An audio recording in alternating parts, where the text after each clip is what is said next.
It is 2017, meaning we have been living in the world of Michael Bay's Transformers for 10 years. Bumblebee, stop lubricating the man. Feels like yesterday. I don't play. 2017 marks the 10th anniversary of the first Transformers movie. This year, we will see the 5th, meaning we have had, on average, one Transformers movie every 2 years for the last 10, all of them directed by Michael Bay. So 2017 seemed like the perfect time to start a project which I'd actually been wanting to make for a while now. Studying the basic aspects of film studies and film theory using Michael Bay's Transformers. This is why I was put here on this earth. People from both sides of the aisle, both fans of the film and people from the more academic side who aren't terribly interested in textual analysis of low art, have asked me, why Transformers? To which I say, aside from the surprising dearth of any real academic study on these movies, considering how influential and lucrative they've been, Transformers is ripe for every kind of theoretical reading. Auteur theory. They're so good, and there's a lot of bad in the world, and it's like they're always doing the right thing. Feminist theory. Critical race theory. What's cracking, little bitches? This looks like a cool place to kick it. Marxist theory. Queer theory. Oh, look, we came sashaying back. Transformers has everything. But more noteworthy is the franchise's success. The first 4 Transformers movies alone rank among the highest-grossing franchises in film history. I am directly below. The enemy scrotum. Ranking just under the likes of Star Wars, the Lord of the Rings movies, the Marvel Cinematic Universe, and James Bond, all of which had more installments. The main difference here is that these franchises, while they might have had a dud here or there, You were the chosen one! are generally well regarded and have a large body of critical and academic work studying them. Generally. I don't like sand. This is important academic work, y'all. Be the change you want to see in the world. So why do we write about film? Academic Bill Nichols describes 3 major types of film writing: the film review as decision-making aid for moviegoers, academic critical essays, and film criticism as a dialogue among viewers. According to academic Tim Corrigan, writing about film can serve several functions, ranging from better understanding your own response to a movie, comparing and contrasting one movie to others as a way of understanding them better, and making connections between a movie and other areas of the culture to illuminate both the culture and the movies it produces. Mainstream media sack. They're lying to us, all right? Film, like contemporary literature, represents the most artistically resourceful use of a given language, in this case, an audio-visual language. Great films are the modern vernacular equivalent of the ancient classics, embodiment of the human capacity to imagine and create in a commonly understood language. That last bit seems frivolous to some, but to me it is probably the most important aspect of film study, because movies, especially really popular movies that a lot of people see, illuminate the dreams, desires, and values of a culture. And if Transformers is one of the most lucrative film franchises of this generation,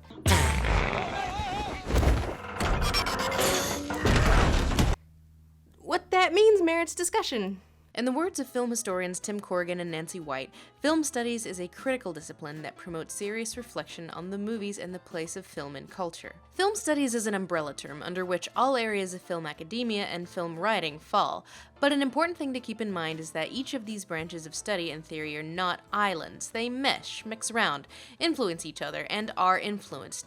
You can't really do a feminist reading without influence from the psychoanalytical side and the history side, for instance. We all intrinsically know and understand what this scene is trying to get across to us, but without the context of similar framing devices throughout film history paired with a psychoanalytical subtext motivating it, not only would we not have the words to describe the text, but the text itself would be meaningless without the context of every movie and every story that had ever come before it. To quote film historian Bill Nichols on the current state of film studies, the underlying assumptions are: 1. Film's social implications are paramount, even though cinema relies on aesthetic means to convey these implications effectively. Freedom is the right of all sentient beings. 2. Viewers respond to films in direct relation to their actual social and historical situation. As a result, the perceived significance or greatness of a film will vary with time, place, and who is watching it. English, please. And 3. Different viewers and groups of viewers in the same time and place interpret any film, including great films, in different but understandable ways. My point here is that the term film studies is kind of meaningless outside of the umbrella term. The real meat of film studies comes from the individual disciplines within that umbrella. And that is why this is a 12-ish part miniseries instead of one. Now, personally, I feel like the study of the technical aspects of film and the study of the sociological and theoretical aspects of film are complementary, and one cannot really exist without the other. When you apply critical analysis to a work or body of work, it isn't so much about issuing a manifesto as it is issuing a theory-based argument that then becomes a part of a greater discussion.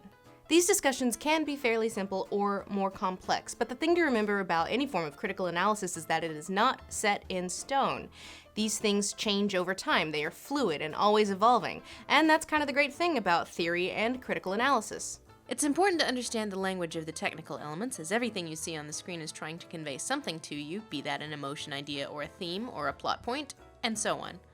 While I will talk a little bit about film language, story structure, and the technical side of things, the purpose of this series is to focus more on theoretical interpretations. And if you've been around the film studies block a time or two and feel like this is a little bit 101, then yeah, that is literally the point. That certain films succeed, even flourish, where others don't reflect something about us as a culture. And I'm not trying to say that Transformers is something dark and devious. I'm not interested in defending the existence of these movies, nor am I going to decry them as the herald for the end of Western civilization. No, I think even Transformers goes a little bit more complex than movie good or movie bad. What I do intend to argue against is the automatic dismissal of any serious discussion on the topic of Transformers or Michael Bay. And I do understand the impulse to stick your fingers in your ears and go la la la la la at the things you don't like, but that does not mean that these things don't keep chugging along, existing, influencing, and being influenced.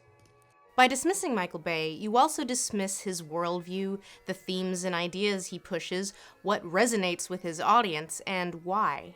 In the words of Thomas Doherty, Hollywood cinema is less a window on the past than a screen reflecting the preoccupations of the beholder, a canvas for interpretive dexterity and polemical praxis. I ate the whole plate. The whole plate.